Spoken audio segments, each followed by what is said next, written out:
Our expectations on the system, it'll be due to our high energy use Monday to Friday 8 to 5, that will be hopefully close to zero during the work hours, and then on the non-work hours we should be able to put something back and gain there. If there's any other business who'd like to invest in solar power, I would recommend going that if you're a Monday to Friday 8 to 5 type business. They're the peak hours, with their most expensive times. Solar can offset that. We looked at several systems along the way. So the higher cost systems we felt were much better and were going to be less intrusive in our time, and we would recommend them to anybody. It's just one of those things, you pay for what you get, I think, and solar power and solar panels are definitely in that category.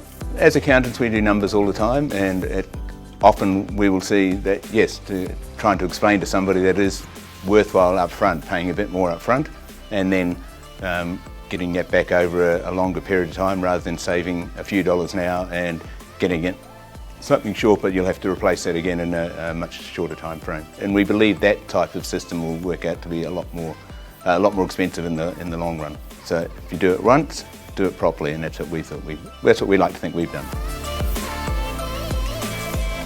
The installations went very smoothly. They kept us informed all the way along of how it was progressing and what we needed to do. The assistance and help in designing our system on what our actual requirements would be, what would be too little, what would be too much, and the service went through very efficiently and as they said it would.